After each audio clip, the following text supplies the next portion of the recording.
Hi guys, welcome to this vlog. I thought I'll do a job update vlog because it's been a very long time since I've done one.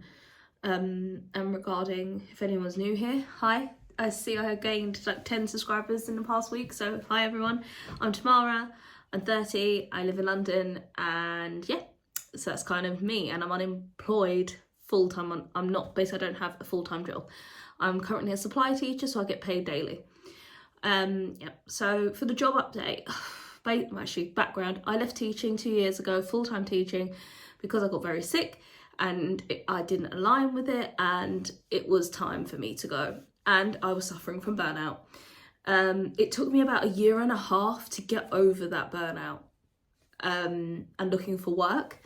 Supply teaching was a fantastic fit for me because I could work the days I wanted to, and then if I didn't, and until I was ready to find a full-time job again, but not within teaching in education or yeah.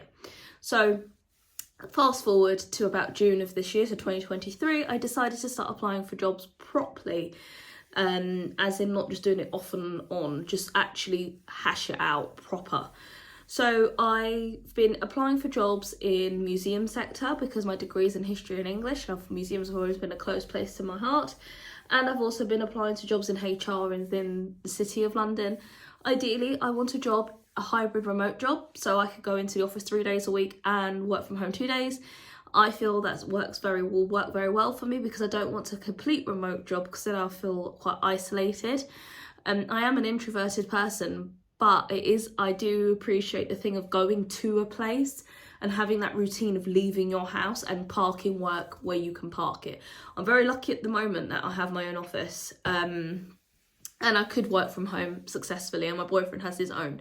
He chooses to go and work in this office as much as possible. But yeah, so ideally, I always see these women in the city, like in their nice outfits and stuff, and I'm like, I would like to experience that. Like, being a teacher, you don't get that vibe and that experience much wearing nice clothes, because the kids would destroy them basically, depending on what level of school you're at.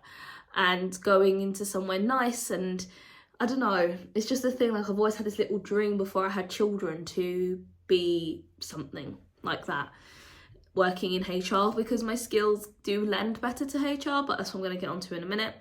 So being a teacher, you think diverse skills. I do have a lot of diverse skills, and I've had a lot of people approach me about my diverse skills in regards to working for them. And I had 2 instances where this happened and the person just ghosted me. So I've been struggling with that quite a lot. I've had 3 job interviews, 2 in the museum sector and 1 in a HR sector. Actually, the only one that I felt okay after it, in the sense of, even though they said no, I appreciate it, was the HR one, because they were just nicer people. And I don't know, I'm not judging, but really the museum sector is quite snobbish from what I've seen.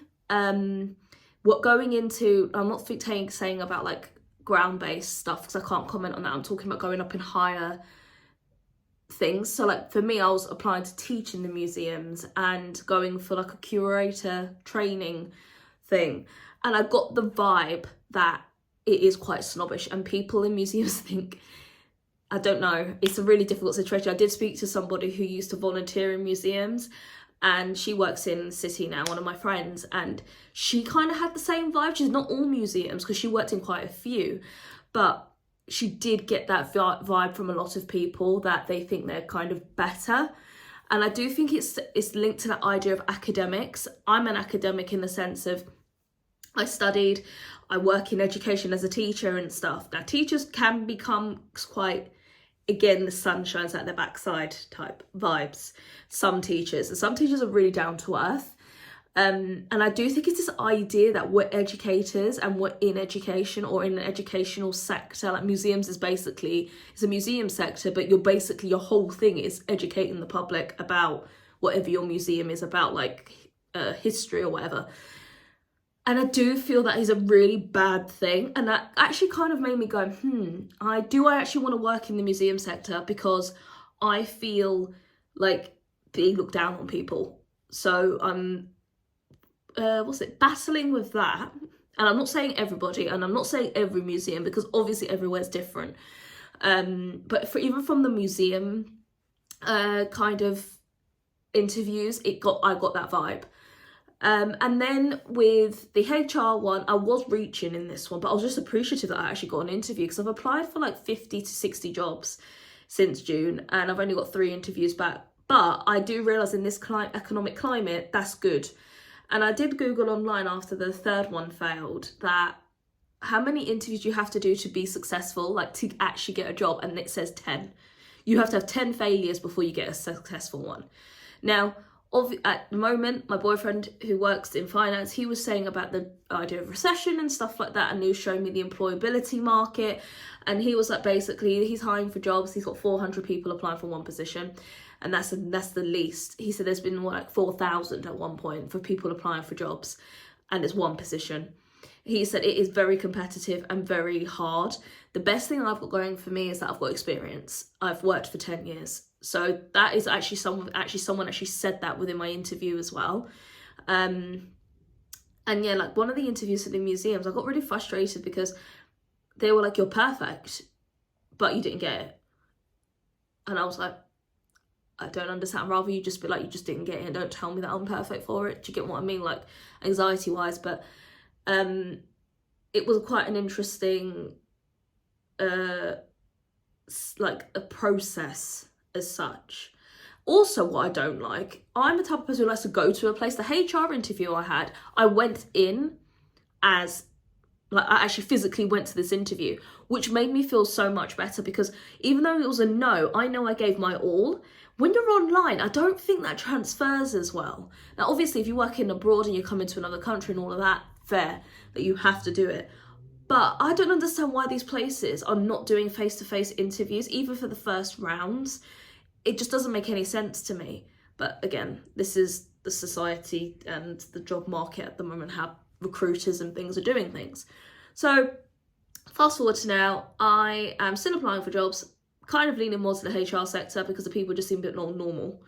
And the interview processes, they actually kind of still, like for me going for an interview, you dress in a white shirt, plain trousers, and you go to a place, you sit down, you may do a test, and then you do, because I had a test, and then you go and have a face-to-face interview, and then they talk about it, and then there may be a second round, or you may get the job. That makes sense. But yeah, so that's kind of where I'm at the moment. In regards to trying to better myself, so I am trying to build more skills. I am started my coding bootcamp once again for 8 weeks. Every Tuesday, 6:30 to 8:30, I am doing a Python beginners qualification course. I did it last year, but because my mother-in-law passed away, I couldn't do the tests, and therefore I had to wait to go back onto the course and start it again. So I'm doing that. So that's kind of helping me, because that also opens up a whole new avenue of jobs, but also I kind of enjoy it. Now, this is advice to anyone. I am a humanities-based person. I did history and English at university.